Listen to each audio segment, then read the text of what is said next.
기적을 행하시는 분이십니다.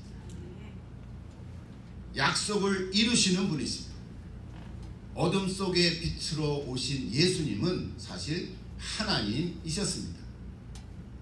그런데 그분이 오늘 여기에 우리와 함께 하십니다. 놀랍지 않으세요? 아멘. 나와 함께 하신다. 이건 엄청난 얘기죠. 가슴이 터질 얘기예요.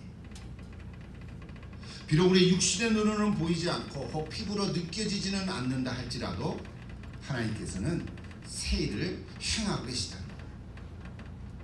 우리가 처음에는 모르지만 나중에 지나간 다음에 아는 거예요. 아, 하나님이 그러셨구나. 하나님이 하셨구나.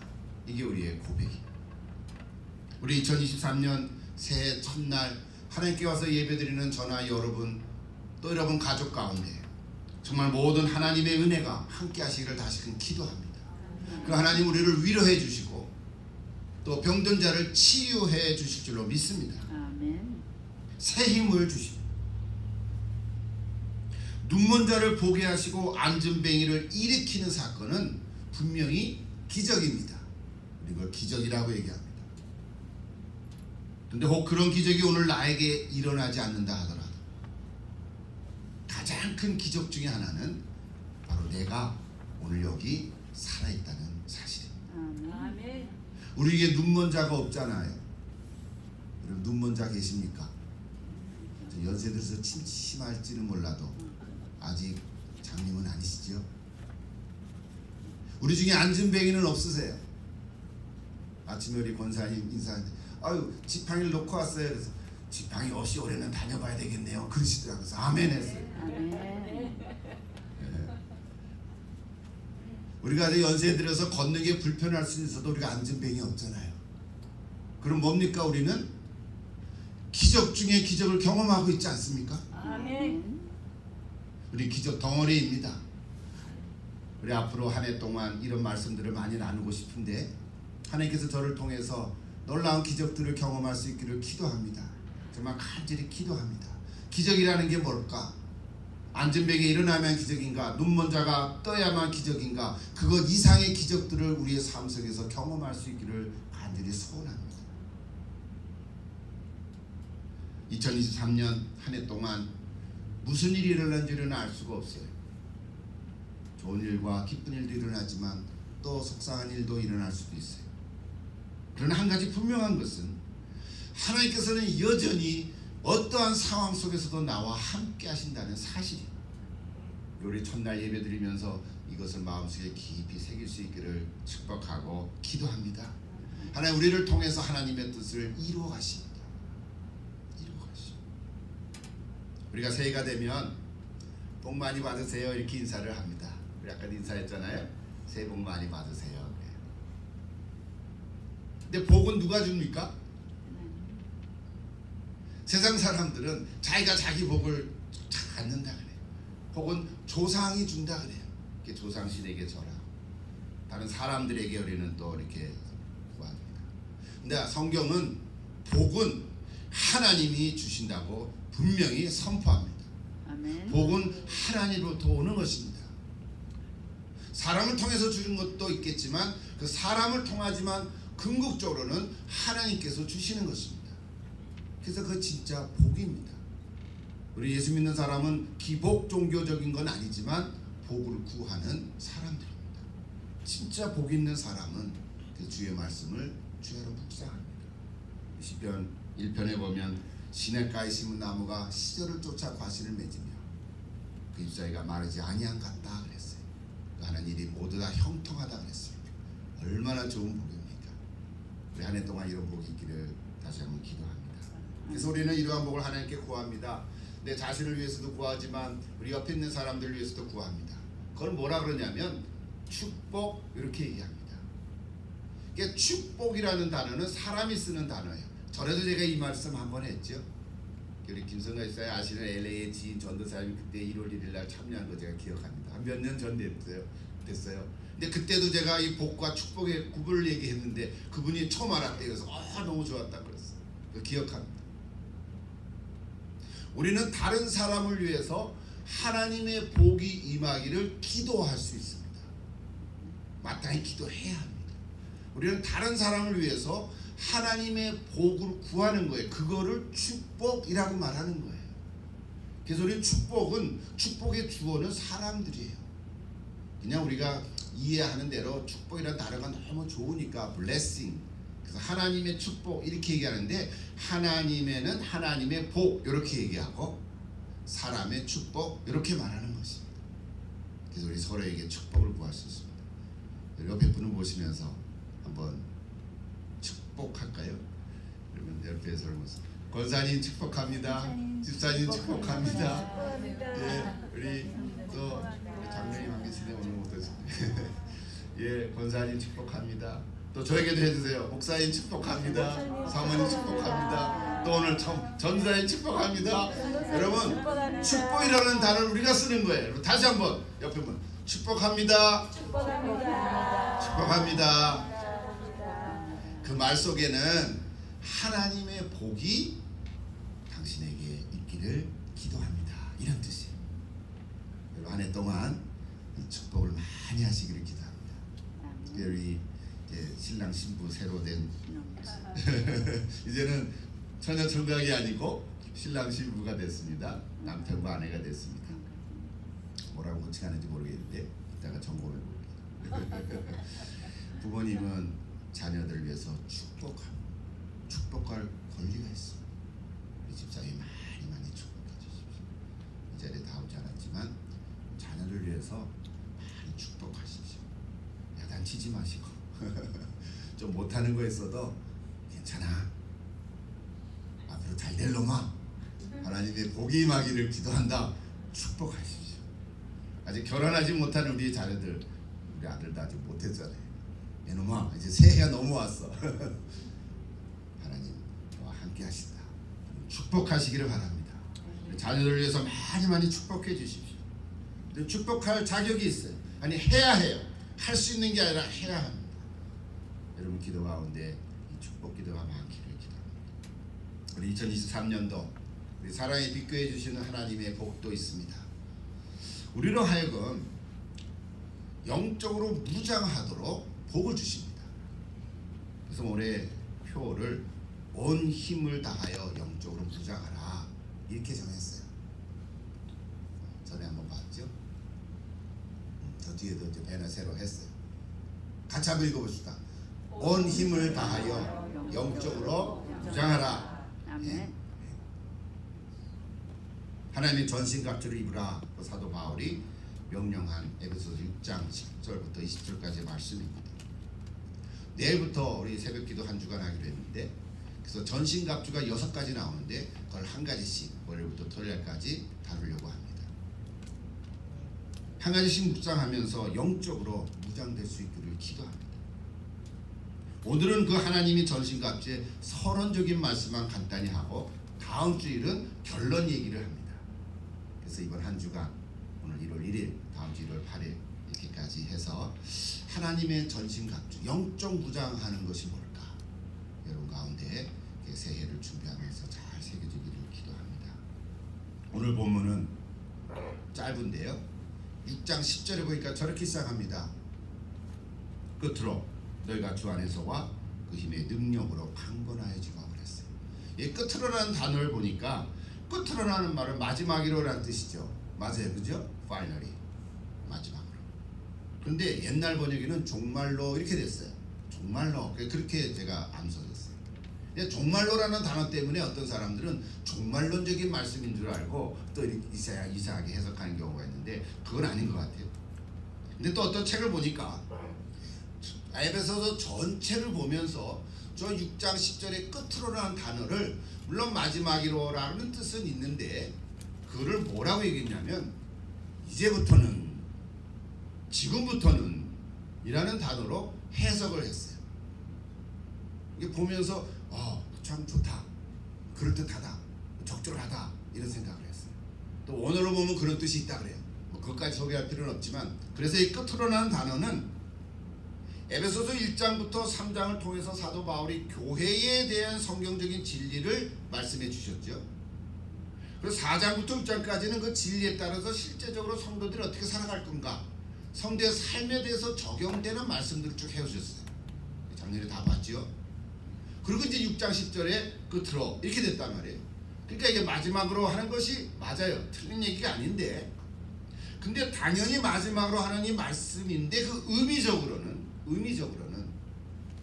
이게 거룩한 공동체로 하나가 된 교회, 그리고 그 교회를 이루고 있는 신자 한 사람 한 사람 성도들이 이제는 이 주님의 몸된 교회를 더욱 든든히 세워가기 위해서는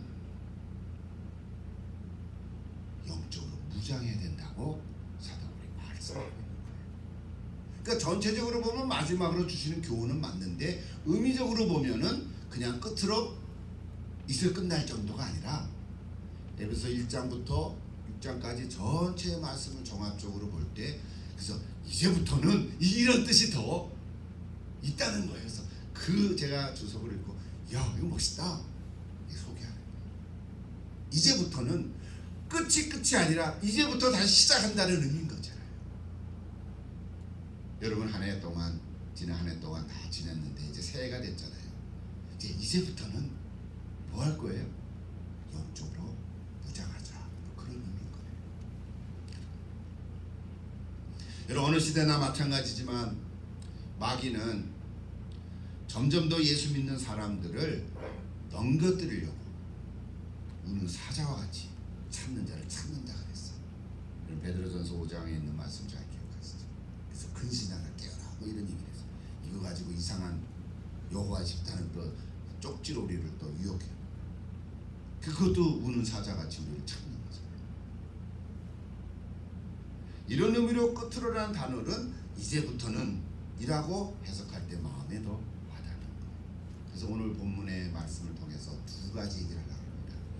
하나님의 전신갑주를 입어야 하는 이유가 뭘까?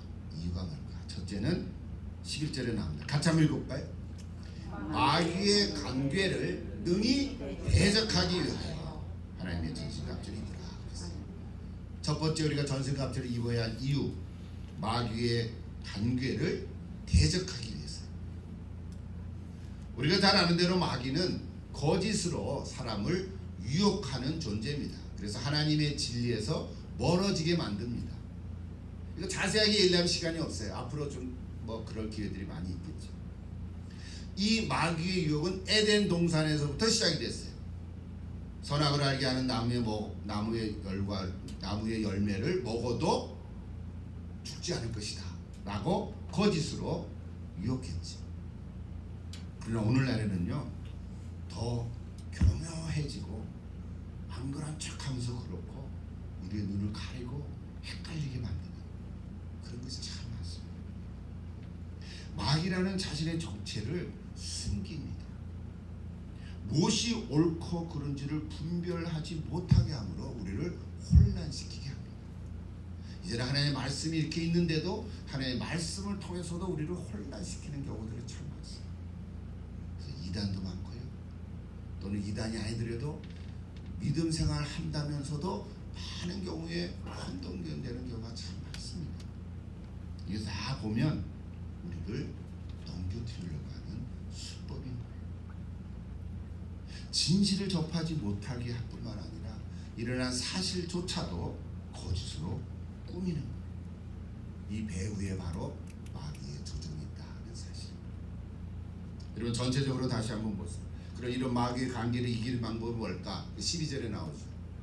우리의 씨름은, 여러분 잘 아는 구절이죠. 우리의 씨름은 혈과 육에 대한 것이 아니요, 혈과 육을 상대하는 것이 아니요, 통치자들과 권세들과 이 세상의 세상 주관자들과 하늘에 있는 악의 영들을 상대합니다.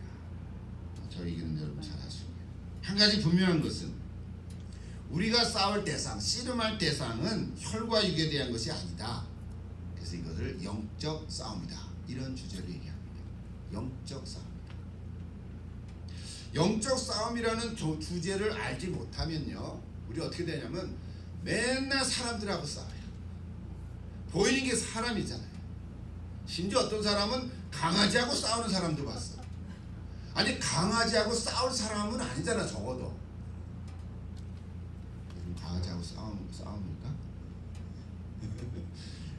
강아지는 얼마나 충성스러운 존재인지, 얼마나 귀엽고 왈왈 짖는 게 사랑 좀 해달라고 짓는 거잖아요. 근데 우리는 시끄러워하고 이제 야단을 칠 때도 있어. 저도 올 때는 가끔 그래. 근데 생각해 보면 강아지하고 싸울 존재는 뭐하고 같아져요? 그럴 거예요. 같아지는 거예요. 그보다 못할 수도 있어요. 우리의 싸움은 그런 게 아니에요. 여기 오늘 성경은 뭐라 하냐면, 근데 사람들하고 싸워요. 뭘 모르면 영적 전쟁이라는 주제를 모르는. 저 사람 때문에 내가 이렇게 됐다고 혈육하고만 상대를 해요. 이것이 비극이에요. 오히려 이것이 마귀가 바라는 것입니다. 마귀가 뭐라 그런지 알아요? 그래, 너희들끼리 잘 싸워라. 비틀게 싸워라. 실컷 싸워라. 더 싸워라. 하고 우리를 부추기는 겁니다. 한마디 잘못했는데 저 사람이 그걸 잘 알아듣고 이해를 하면 되는데 그거 갖고 또 싸워요. 점점 이렇게 고조가 돼가지고 나중에는 걷잡을 수 없이 싸움은 터지고 말아요. 이게 우리 인간의 여러분, 뒤에서 회심의 미소를 짓고 있는 그 마귀의 모습을 한번 상상해 보십시오. 전에 제가 마태복음 13장에 있는 씨 뿌리는 비유의 말씀을 7가지 나오거든요. 그 설교를 하면서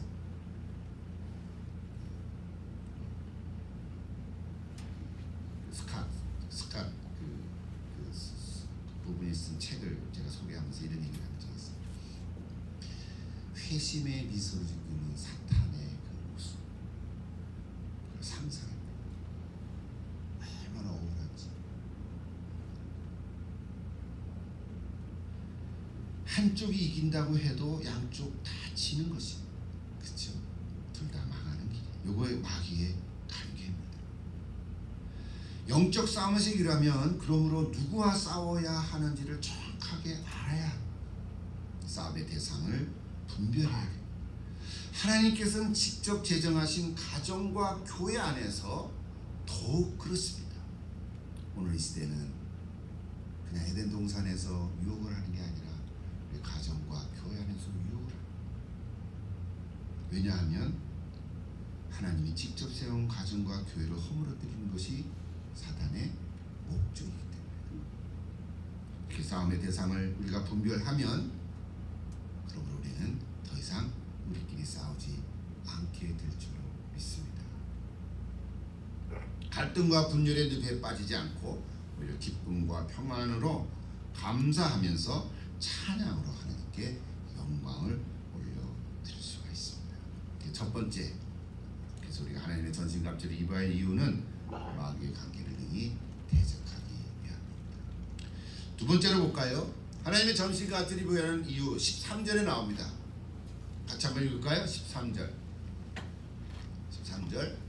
그러므로 하나님의 전신갑주를 취하라. 이는 악한 날에 너희가 능히 대적하고 모든 일을 행한 후에 서기 위함이라. 예, 서기 위함이라. 이 두 번째 게 더 중요하다고 그랬죠. 마귀와의 싸움은 그리 만만한 것이 아닙니다. 그렇다고 두려워할 필요도 없고 또 무시할 존재도 아니에요. 중요한 것은 우리가 직접 마귀와 싸움을 이루는 질 수밖에 없어요. 왜 그럴까요? 마귀는 영적으로만 그러니까 피조된 존재거든요. 영적 피조물이거든요. 그러니까 눈에 안 보인다고요. 근데 우리는 영육이 같이 있잖아요. 그럼 우리는 질 수밖에 없어요. 그러므로 어떻게 해야 마귀를 우리가 어떻게 해서 대적을 했다고 쳐도 문제는 뭐냐면 그 마귀를 대적하는 과정 중에서 우리가 다 영적으로 만신창이가 된다는 사실이에요. 영적으로 다 피곤해지고 몸과 마음도 다 연약해져서 이제는 더 이상 신앙생활을 하고 싶지 않은 마음까지도 들 정도가 되는 거예요. 그런 사람을 혹 본 적이 있습니까? 옛날에 예수 잘 믿고 열심을 내고 헌신하고 봉사했는데 어느 날 만나보니까 이제는 소망도 없어지고 내가 왜 예수를 믿는지 다 잊어버렸다. 왜 그럴까요? 그분이 예수 안 믿어서가 아닌 거예요. 여러 가지 이유로 시험도 당하고 나약해지기도 하고 피곤해지고 영육간에 이제 다 귀찮아진 거예요. 근데 이건 그렇게만 우리가 생각을 했는데 사실은 성경을 보면 이것이 다 마귀의 그분도 열심히 마귀를 대적하기 위해서 애를 썼지만 결과는 이겼다고 했는데 본인 스스로는 다 망가지고 말았다는 사실. 여러분, 그것을 우리가 잘 이해를 해요. 그래서 이제는 더 이상 신앙생활하고 싶지 않고요.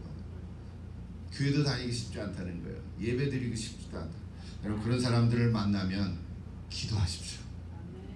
올 한 해 동안 그런 사람들을 주님께로 다시 돌아오게 여러분 한 사람 한 사람을 통해서 하나님의 역사하실 줄 믿습니다. 근데 그걸 하기 위해서 뭐가 필요하냐면 바로 오늘 이 관점이 필요한 거예요. 그분들이 잘못된 게 아니고 그분들 계속 마귀와 싸워서 이기려고 애써서 이겼다고 생각을 했는데 정작 자신은 영적으로 만신 차이가 되고 나약해졌다는 사실. 이걸 여러분 회복할 수 있기를 기도합니다. 하나님 여러분을 통해서 그런 길들을 허락해 줄 줄 믿습니다. 그래서 오늘 두 번째 이유는 뭐냐면 마귀를 대적하고 모든 일을 행한 후에 바로 서 있어야 한다는 사실이에요.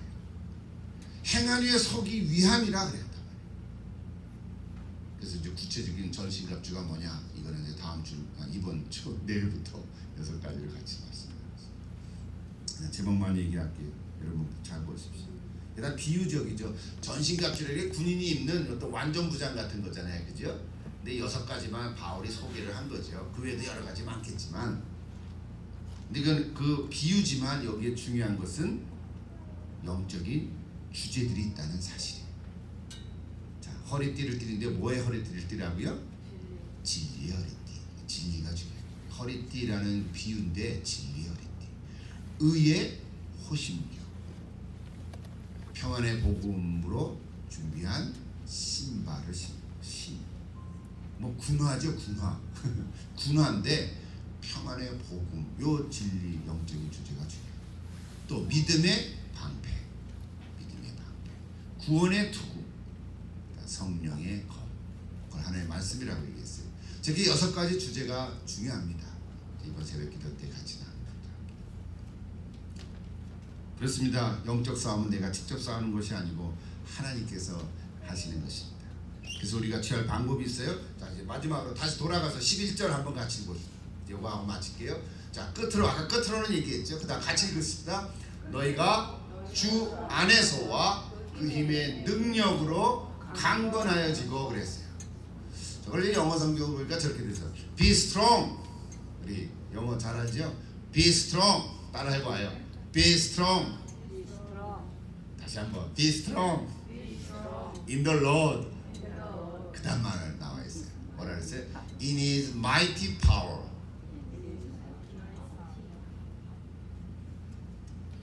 영어 처음 배워요? 다시 한번 다 같이 자 시작. 그 영어를 한번 쫙 한 절이 그거예요. 자 시작. Be strong in the Lord and in His mighty power. 예. 오늘 올 줄 알았으면 제가 영어 스크립 만들었을 텐데 설교를 알아들었죠? 저거 한 절 마음속에 새기고 오늘 가면 돼요. 너희가 주 안에서와 그 힘의 능력으로 강건하여지고라는 사실은 강건하라 이 명령형이죠. Be strong이 먼저 나온 거예요.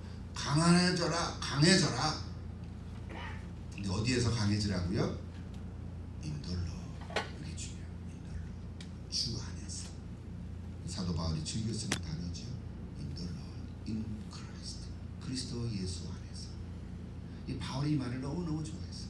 이제 favorite word. 그리스도 안에서, 주 안에서. 여기 해답이 있어요. 주 안에 거할 때 우리는 강해질 줄 믿습니다. 주 안에 거한다는 것은 주님이 나를 보호해 주시는, 주님이 나를 보호해 주시는. 그래서 이제부터는 더 이상 연약해지지 말고 넘어지지 말고 속상해하지도 말고 영적으로 강해져라. 영적으로 강한 사람이 되어라. 그 얘기를 하는 거예요. 그리고 영적으로 강한 사람이 되기를 축복합니다. 예, 이제부터는 주 안에서 강해져라. 근데 주님께서 주시는 그 힘의 능력이로, 이것도 보니까 힘과 능력이라는 단어가 비슷한 단어잖아요. 근데 이걸 보니까 2가지 단어라는 거예요. 뭐 우리 한국말로는 큰 구별이 없어요. 근데 힘하고 능력이라는 단어가요. 힘이라는 단어는 원래 하나님이 가지고 있는 전능한 힘이라는 거예요. 전능함. 이거는 사람이 누릴 수 없는 힘이에요. 근데 그 능력이라는 단어는 그 하나님의 전능함에서부터 나타나는 어떤 현상. 이해가 되나요? 예를 들면 홍해를 하나님이 가르셨잖아요. 우리는 그거 보고 놀랍다 그러는데 그건 하나님의 전능함으로부터 하신 거예요. 그죠? 근데 홍해가 갈라지고 물이 갈라진 거 자체는 능력이라는 단어고, 힘은 하나님의 전능함이라는 거예요. 강력한 힘. 반석에서 물을 나게 하시고 하나님의 전능함으로부터 나타나는 반석에서 돌에서 물이 나오게 하는, 이거는 임파서블이죠. 우리 인간들은 그런 의미라는 거예요. 그런데 여기 뭐라 그러냐면 죽은 자를 살리는 능력은 이렇게, 죽은 자를 살리는 능력, 죽은 자를 살아나게 하는 거 우리는 할 수가 없는데 그 힘, 하나님의 전능한 힘, 그거부터 나온 능력 우리한테 주신다. 우리가 힘들고 연약해졌을 때도 새롭게 일어날 수 있는 것은, 영적으로 강해질 수 있는 것은 내 스스로의 힘으로 아니라, 내 힘으로 노력으로 한 게 아니라 하나님의 전능함으로부터 받아서, 우리가 전능해진다는 말이 아니라 영적으로 강해진다는 그런 의미입니다. 이해가 됐어요? 힘의 능력이라는 단어 하나 갖고 이렇게 메시지를 주니까 얼마나 좋은지 모르겠어요. 주 안에서와 주 안에 거하는 얘기 많이 했으니까 주 안에서와 그 힘의 능력으로 be strong해져라. 여러분, 사랑하는 여러분, 이제는 찡찡거리지 않는 어린아이가 되지 않기를 바랍니다. 영적으로 찡찡거리지 않기를 바랍니다. 대신에 담대한 영적인 아비가 다 되기를 바랍니다. 영적인 아비가 되십시오. 이러저러한 일로 속상해하지 말고, 순간은 아유 아프고 그래도 금방 담대해지십시오. 어려운 일을 만나도 낙심하지 마시고, 어려운 일을 만나면 아이고 어떡하지? 그러다가도 담대하게 희망을 가지고 소망을 가지고 나아가십시오. 이러저러한 일로 속상해하거나 어려움을 당하거나 낙심하지 말고 주님 주시는 힘의 능력으로 담대히 나아가십시오. 아멘. 마지막으로 얘기해 주시는 메시지. 마지막 말을 뭐를 말까 하다가, 오늘 여기 계신 분들은 다 예수 믿는 하나님의 자녀인 줄로 믿습니다. 그러시죠? 그리고 그래 신자라고 합니다. 신자, 그리스도의 신자. 혹시 한 분이라도 아직 예수를 내가 잘 모르거나 믿지 않는 분이 한 분이라도 계시면 이번에 예수 정말 믿으시기를 기도합니다. 그래서 신자가 되기를 바랍니다. 자, 여러분 다 이미 신자가 되셨죠? 그렇다면 그 다음 뭐가 돼야 돼요? 그리스도의 신자에서 제자가 될 수 있기를 바랍니다. 그리스도의 제자로서 신앙생활을 해가십시오. 그리스도의 제자로서 신앙생활을 행하지 못하면 힘들어집니다. 여러분 다 제자가 된 줄로 믿습니다. 제자 양육도 받으시고 또 제자들의 원리를 다 아십니다. 물론 그리스도의 제자로서 옛날에 했는데 아직도 못한 것 같아요. 그러면 다시 시작하십시오. 자, 그다음 마지막 세 번째는 뭘까요? 그리스도의 제자에서 이제 뭐로 갈까요? 그리스도의 군사로 나아가십시오. 여러분 다 군사들입니다. 에이, 뭐 군사는 군인 나 싫은데요. 아니 영적인 군사를. 성경에 그런 구절이 나옵니다. 디모데 후서 여기 2장 3절에 나옵니다. 줄을 읽어보세요. 내 아들아, 그러므로 바울이 얘기하는 거죠. 디모데에게 너는 그리스도 예수 안에 있는 은혜 가운데 강하고 또 네가 많은 증인 앞에서 내게 들은 바를 충성된 사람들에게 부탁하라. 이게 제자로서 3절 같이 읽으십시다. 너는 그리스도 예수의 좋은 군사로 나와 함께 고난을 받으라. 고난 받기 싫은데, 아니 그 고난은 복인 거예요. 너는 나와 함께 고난을 받으라. 근데 고난을 받을 만한 준비가 그리스도의 군사가 되는 거예요. 오늘 한 해 동안 2023년도에는 우리 하나님께서 우리 사랑의 빅교회를 통해서 여러분 온 힘을 다해 영적으로 무장하도록 하나님께서 역사하실 것입니다. 여러분 당황하지 마시고 놀라지 마시고 낙심하지 마시고 찡찡거리지 마시고 이제 어린아이에서 아비가 되시고 여기처럼 그리스도의 군사로서 담대하게 나아가는 여러분 다 되시기를 축복합니다. 아멘. 기도하십시오.